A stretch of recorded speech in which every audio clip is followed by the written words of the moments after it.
Right. Okay, greetings. Hello. Welcome back to the Philosophy Club for Bétet here in La Creuse. It's sort of midwinter now. We're coming up to the middle of December. It's going to be winter solstice soon and then Christmas. So it's quite a good time to be looking at Christianity in some depth. This region of La Creuse is got lots of ancient churches all over, starting with the Gallo-Roman era. And there's one in this little village, Bétet, which is rather sweet. So just before I start, I'm going to just share something that's happened this week that's quite interesting. I bought a copy of this book, which is called the Quran, with a Christian commentary.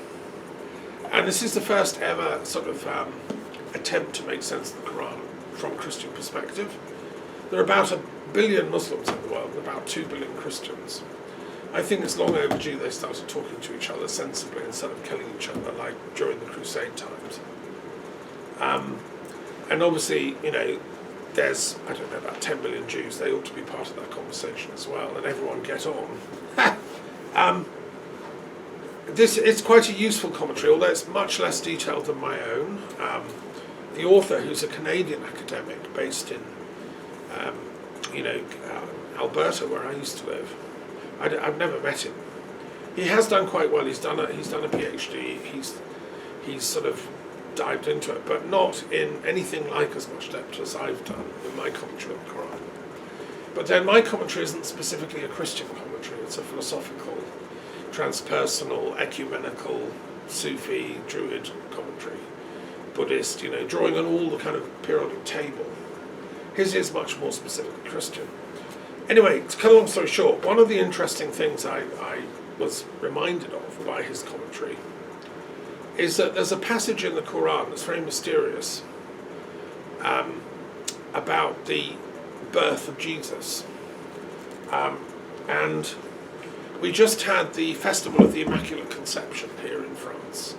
8th of December is the day on which the Catholic world, including in France, celebrates the conception of Jesus. Now, Christians believe, or most Christians believe, that wasn't an ordinary kind of conception. It wasn't Joseph and Mary having normal, making love, like normal people do, like we were all conceived, which is a holy thing in itself. But no, Christians say it was something miraculous. An angel came to Mary and announced she was going to have a child. And she says in the Gospels, hang on, how's that possible? I've never had a man. I'm a virgin. And the angel said, with God, everything is possible. And at that moment she conceived, by direct order of God. Now that's the official biblical version in the Christian Bible, which most Christians, discuss, understand in varying ways, either symbolically or literally. It's been painted in Christian art. Leonardo da Vinci paints this beautifully, the Annunciation, it's called. Which, anyway, the Quranic version, the Quran has a similar story. And so obviously the community in which Muhammad was living with Khadija and Waraka, this early Gnostic Christian Arab community, had access to parts of this story. Only the version that we have in the Quran is as follows. And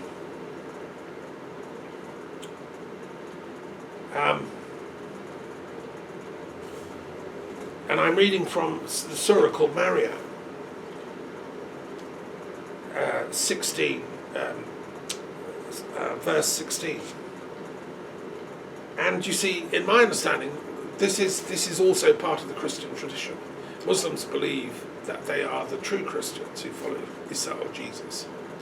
They say the Christians have forgotten the story. That's kind of where I get interested in interfaith peace research. Anyway, the verse says, and remember, in the book of Mary, when she withdrew from her family to an eastern place and took a veil apart from them, we sent to her our spirit, and it took for her the form of a human being exactly. She said, "Surely I take refuge with the merciful from you, if you are the one who guards yourself." He said, "I am only a messenger of your Lord, sent to grant you a boy who is pure."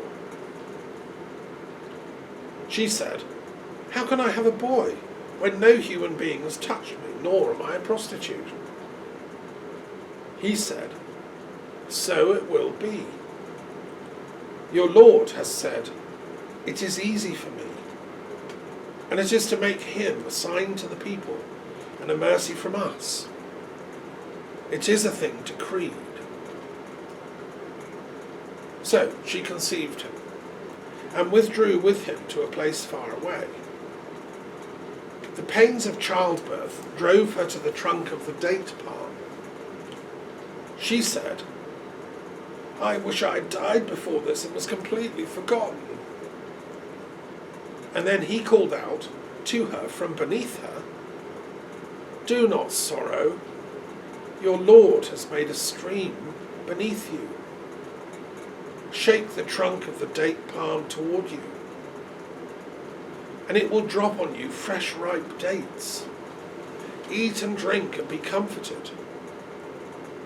If you see any human being, say, "Surely I have vowed a fast to the merciful, and so I shall not speak to any human today."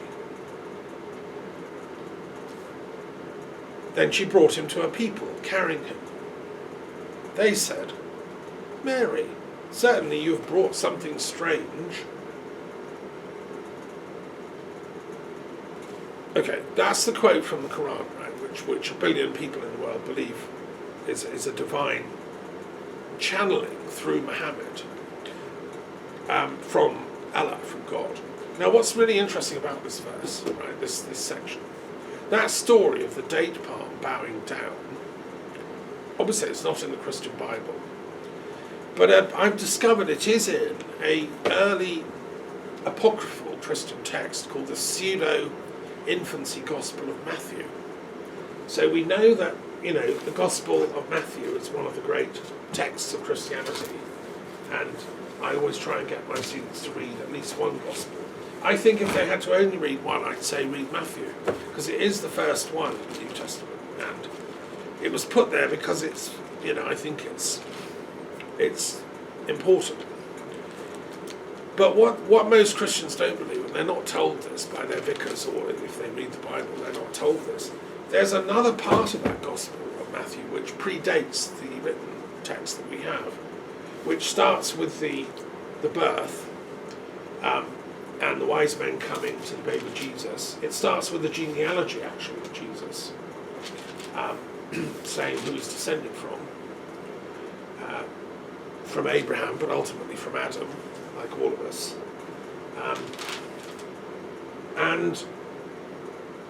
But there's this other apocryphal infancy gospel which tells the story of not just his conception, but also of his mother Mary's conception, because his mother Mary also had a very interesting backstory, which isn't told in the Gospels. And so I would say everyone should read the pseudo Gospel of Matthew about the infancy of Jesus. And I've ordered a copy, because I looked on my shelves. I'm sure I have this book, but I've got so many books I couldn't find it. So I've ordered one, and it's going to be arriving before Christmas, which is fun. And what I do know is that in there, the story is told that it's actually told when Jesus and Joseph and Mary, he's already been born, and he's going to take flight to Egypt for refuge from Herod's soldiers trying to come kill the baby. And during that visit, they're on the road, they're hungry and thirsty, and a palm bends down so that Mary can eat. And then a stream appears beneath her to give her water, exactly as in the Quran. And we know that infancy gospel, pseudo Matthew, was around at least a few decades before Muhammad, put the Quran together.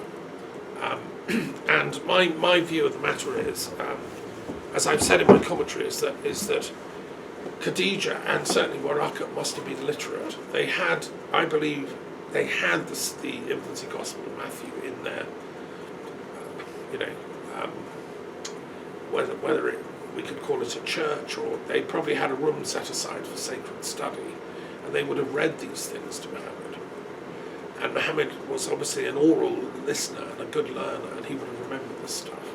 So that later, when he's in the cave up the mountain, the images that come are from that memory. We call it his unconscious. Because he was channeling at that point, sort of from a high place of consciousness. And when you're in that state of mind, you don't, it's an altered state of consciousness. You don't remember like normal stuff when you're in there. And when you come back down, you don't really remember what it was like to be up there.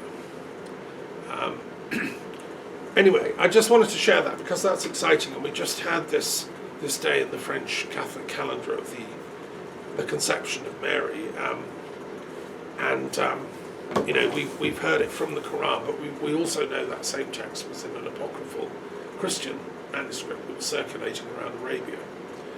And this is where humanism comes in. Last week we looked at humanism, which is about scholarship and looking at old texts and stuff.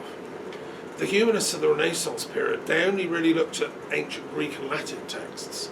They wanted to go back and find the originals, which is noble and fantastic, and I love them. What I'm saying is we need a universal humanism. So we look at the originals of the Quran, we look at the originals of the Shinto book, the Kojiki, we look at the originals of the Jewish texts, the Kabbalah, and we do a sort of universal humanism, going into the source of all these religions, which is what I've done with my periodic table. And we convert our war making to scholarship, so that we study and we find the universal common source of all these traditions. Anyway, I just wanted to start with that because it's quite interesting, I think. Right, so let's carry on. Last week we got to, in fact, we did Quakers. We looked at Quakers, that was the last one, who are pacifists, believe in non-violence, and arose during a horrible time in British history when royalists and parliamentarians were attacking each other and killing each other gruesomely. They were doing, horrible stuff. When the parliamentarian soldiers won one of their battles, they went round and slit the noses of all the dead royalist soldiers with a sharp knife from the top lip up through the nose, like to the dead. Why? Well, because they accused them all of witchcraft, and that meant their spirits couldn't reanimate the body, and they couldn't come and get you at night as phantoms. It was a belief around in the 17th century, if you slit somebody's dead body like that, their spirit couldn't haunt you. And they did that, especially to the royalist women who they found dead, who were regarded as witches. Well, I mean, that's pretty barbaric as far as I'm concerned. These sides were both Christians, and that's disgraceful. Those are war crimes. But that's what Putin's soldiers are doing now in Ukraine. They're doing those kind of barbarous things against Ukrainians because they've demonized them. Oh, they're Catholics, they're Nazis, They've made up fantasy stuff in their heads, project onto them this devil image, and then anything's justified. Rape, murder, killing pregnant women, Well, I'm saying, stop it. And that's what the Quakers were saying. They said, no, we're not going to fight anymore, just period. We're neither royalists nor parliamentarians. We're from the party of peace, which is what, as true Christians, we ought to be. And if you read the Bible, I think that's true, that's what we all ought to be, peace people. Okay, we're going to move on and look at another tradition today, which is number 47 to start with, called Unitarian Universalism. Now, this is an interesting tradition. Not a big in numbers. There's probably about 800,000 in the world at the moment. In the whole of history, maybe been 50 million. That's probably being generous. And it's been a sort of, it's always been there from the beginning, but it's been re-emphasized since about the 17th century in British and American and European history. And it arose out of two sort of currents of thought. Firstly, the Unitarian bit. We've seen that ordinary Christianity, whether Catholic, Protestant, Anglican, whatever, or Protestant, Puritan, believes God is best understood as a trinity, as a threesome. You've got God the Father, the unknowable deity, and then you have God the Son, incarnate in the person of Christ, historic person of Christ. And then you have this mysterious third element called the Holy Spirit, or the Ruach HaKodesh, which is, interestingly, a feminine word in Aramaic, which is Jesus' language. So it's like the goddess putting in an appearance. And there are different ways of thinking this Trinity idea to make it sense. Some people see it like a triangle. Some great theologians argue the whole point of the Trinity is it's about relationship. God comes as like a family package deal. Actually, there's God and the goddess, the mother, and the child, which some people say goes back to ancient pagan traditions like Egypt, where you had Isis, Osiris, and Horus. It's a sort of natural thing to think of God as a kind of family unit. But some people said, no, we don't like that idea, that's too much. We can't think poetically, because to think about the Trinity is it's an advanced act of imaginal poetry, which for some people, literalists, kind of legalist types, they can't do that. Everything has to be either this or that. Whereas the Trinity is a really difficult both-and kind of concept. And it actually was partly inspired by the Druid world, which always thought in threes. And the first thinkers of the Trinity were Gallic, French, pre-French, but Gallic Roman theologians who thought, I know what God is, God's a Trinity. It's the only way to make sense of it all. You know, there's like the absolute, but then there's the spiritual immensity of Christ on earth, so that's another bit of it. And then there's this weird Holy Spirit thing that seems to flit about and can live in the heart of every believer and work miracles. So there must be at least three things going on here. And that was a Druid concept, I would say, personally. I've argued this in my Encyclopedia of Druid Studies. But for some people, that's just too poetic. You know, what do you mean, Druids? For God's sake, get a life. You know, they can't think that. So they say, no, God is only a unity. And that's where the word Unitarian comes in. And there have been many Christians over the centuries who insisted that, no, God isn't a Trinity, God is a unity. Now, you see, I personally don't, I think it's both and. I don't have a problem with God being a Trinity. I quite like the concept. I'm a poet. It's cool. It's like a story, a myth. I'm happy with that. But I also think at the same time God is a unity. And I've written a book on religious maths, so I reckon a threeness and all numbers are also a unity at the same time. Because if you show me three of something, here's 3 books, right? Well, it's also one. There's one lot of 3 books. So it's a unity and it's a trinity at once. And what's the fuss, you know? But Unitarians get really fussed about this and say, no, it's only a unity. And some of them have been very great thinkers. I mean, I have a lot of time for some of them. Particularly a man called Servetus, who was around at the time of Calvin. He was a very great man. It became quite a big thing in Transylvania, what is now Romania, parts of Hungary. It was a sort of offshoot of, well, it was a result of humanist thinking that, you know, if you trace back everything, you don't find, well, you find a unity, is what Servetus said. He lived from 1511 to 1553, Spanish, and he wrote a book against the Trinity. He said, no, the Trinity is a silly idea. Let's revive authentic Christianity with God as a unity. Now, part of that is then you deny the divinity of Jesus, because the only reason Jesus gets into the Trinity as the third person, the Son, is because he's regarded as something special, like something divine, a son of God or something. Now, Savita said no, he's not that. He was just a very advanced prophet, but he's just human like us.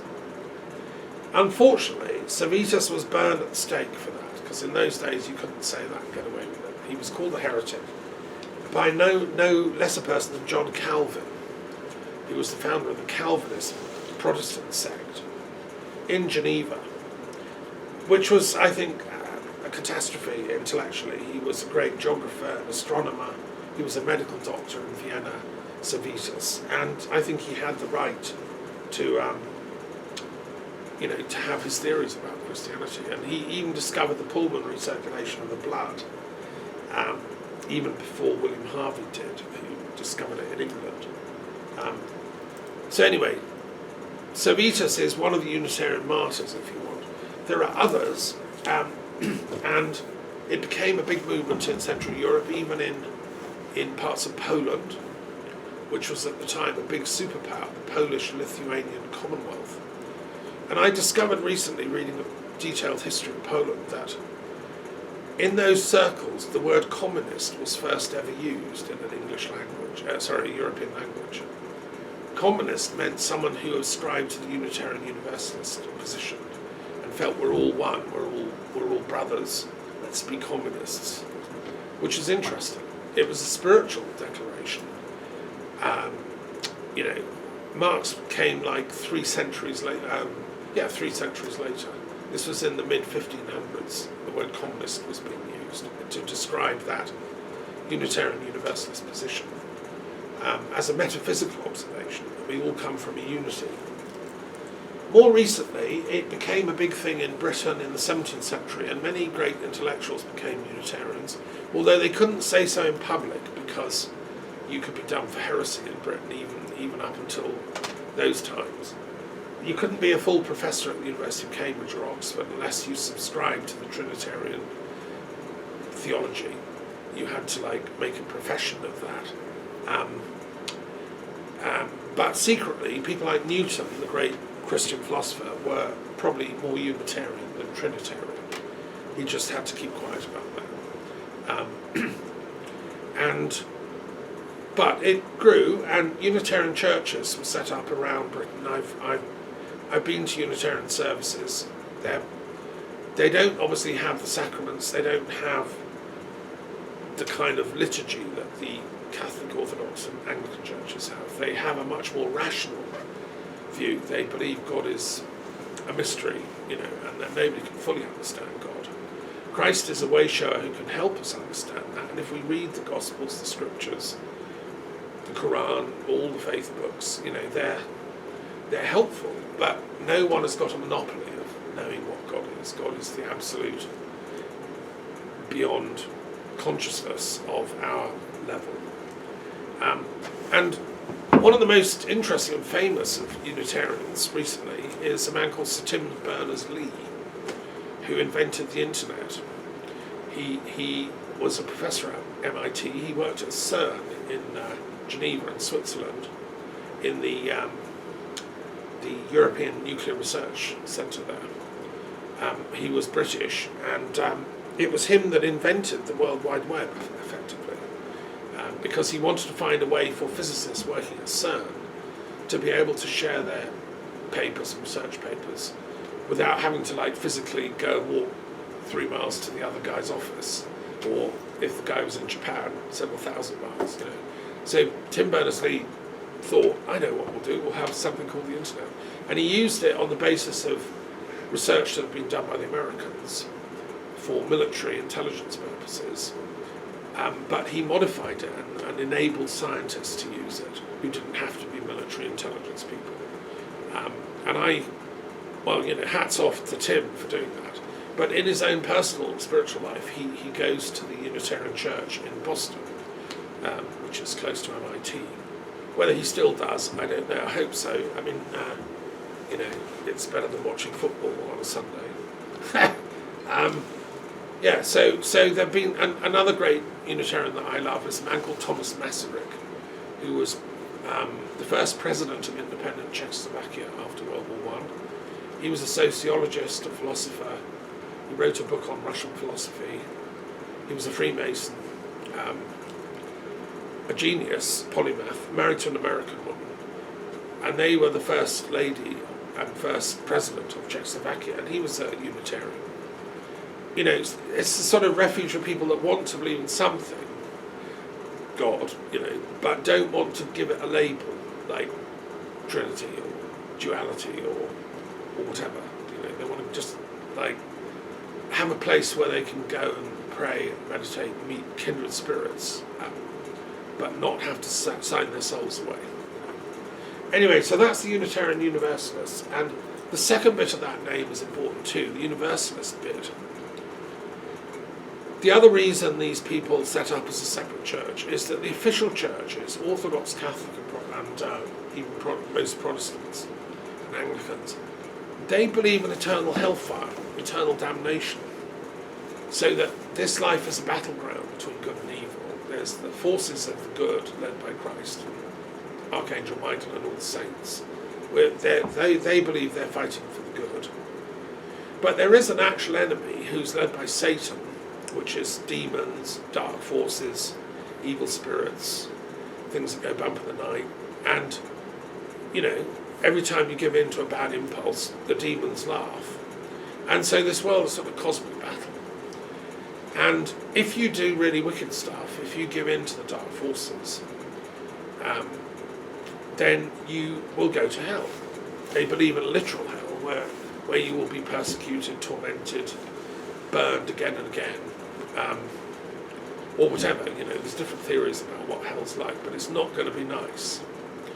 And I think in that Middle Ages worldview, it had to last forever. Or people would say, oh, well, yeah, okay, I'll just do 2 murders and I'll just get 10 years in hell, you know, and if I just murder that count and that bishop and steal all their money, I can live the life of variety and then I'll serve a bit of time in hell. And so what's the problem? You know? No, the church said, no, it doesn't work like that. It's forever. Hell's forever. And there are certain things called mortal sins which will get you into hell. Anyway, it's a whole long debate among Christian theologians. And also among Muslims as well, because they have the same idea. And the Muslim idea, you know, was largely inspired by the Christian idea. The Zoroastrians have a similar idea. Most religions have some sort of place of punishment after death if you've been very wicked. But what the Unitarians said is it can't be for eternity. Because most people on this planet, we don't do stuff that's too terrible. You know, okay, you might do some thieving or you might, you know, do something that's a bit naughty, but very few people statistically actually murder anyone or commit arson or do something really horrible. And only a tiny percentage do, like torturing people and, you know, really psychopathic stuff. So, and even they, it normally is a result of, you know, something somebody's done to them. It's a sort of reaction. And they're psychopaths, they're psychotic often. And they do it because they're very damaged souls. So really, shouldn't we be trying to heal them and make them better, so they wouldn't ever want to do that stuff again? How will putting them in hell for eternity actually make them better? You know. So the Unitarians came up with an argument against hell and said, no, therefore it cannot exist forever. It's temporary. Even the worst person, even Hitler or you know, Putin or whoever, won't be in hell forever and ever. They will serve their time and then be reformed and redeemed and be given another life. Many Unitarians believe in reincarnation, as I do, where they can sort of make better karma. On a Buddhist perspective, like in every life we generate a certain amount of karma, most of it hopefully good, some negative. And then we kind of, as we become more enlightened, we try and generate more and more positive karma by good deeds. And that gets us out of any possible hell periods in the future. Anyway, that's what the Unitarians believe. And they're still arguing this point. And I've met contemporary Unitarian thinkers that are still arguing this. And it makes a lot of sense to me. Okay, the next one I want to talk about is the Methodist tradition. The Methodists, about 75 million, Oh, by the way, let me just say about the Unitarians. The Muslims are also all Unitarians, actually. Because the reason they didn't go along with Orthodox Christianity is they couldn't get their heads around the Trinity idea. Muhammad just could not do the Trinity. It was never explained to him properly. He lived a long way from any actual trained theologians. They had a sort of desert cell of Gnostics, but no people that could actually explain the Trinity. So the Quran is full of, and there is no Trinity. And there's no Trinity. And the Trinity's not true. And there's no Trinity. It's like a tract against the Trinity. Well, it's very Unitarian in that respect. So many of the great Muslim thinkers have stressed the unity, which I don't have a problem with. I mean, going back to my 3 books example, okay, so absolutely there's a unity here, right? And I mean, how many pages are there? I don't know, 1,000 pages in total. Well, it's still just one lot of books, you know. Put string around and sell it as a lot for one, as an auction. But within the unity, there's also a diversity. So within the unity itself gives birth to the 3 and the many. And so, as I said before, I don't think what blood should be spilt over whether God is a unity or a 3, or a 10, or a 50, or an infinity, or a 33 million, as the Hindus say. And that's why I wrote my book on religious mathematics, to try and explain and get a more mature conversation about the numbering of God. You know, it's quite important. Anyway, now let's move to Methodism. Okay, Methodism is a sort of break off from the Anglican tradition in the 18th century, associated with a man called John Wesley, who was an Anglican vicar. And they wanted to be sort of more pious than the Anglicans have become. The Anglicans are a bit, I suppose, a bit like me. They were a bit, oh well, you know, like, let's not take it too seriously and kill each other. Let's just have a good meal and a feast and a glass of red wine tonight. They were bon viveurs, and who felt that if you look too much into religion, it can do your head in and make you crazy and want to kill people. So the watchword for Anglicans was toleration and moderation. What they didn't like was enthusiasm. In the Anglican Church, you're absolutely not allowed to be enthusiastic about God or angels or anything. You can be detached, ironic, and observant, but you can't get enthusiastic because it causes trouble. You know, it causes people to roam around the battlefield slitting people's noses and stuff because they're demented by religious hallucinations, effectively. Which I agree with that position, that tolerance and moderation. That's one of the most important things the Anglicans have brought. But the Methodists were a breakaway because they said, no, these bloody Anglicans, they're not enthusiastic enough. We want to sing louder for Sundays at hymns. We want to go on, you know, fast more and do more prayers and be more humble and be closer to God, you know. And they often came from sort of lower middle class areas for whom religion was about the only thing they had going. And so hymn singing became like a really big thing for them. And John Wesley's brother, Charles Wesley, wrote thousands of hymns, which still to this day they're singing in Methodist churches. They believe in the power of Christ to reach into the soul of every believer, however much they've sinned or done wrong. One of the great hymns is called Amazing Grace, which has been sung by popular singers. I think Elvis Presley did a version.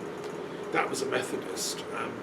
And the idea of Amazing Grace is that, you know, however much I'm just a worthless little sinner, God will come and redeem me. So I think Methodism brought hope to a lot of people that were left outside the system. And my friend, the historian E.P. Thompson, who's dead now, he was the founder of Historians for Peace, which I now run. And he wrote a book on the making of the English working classes.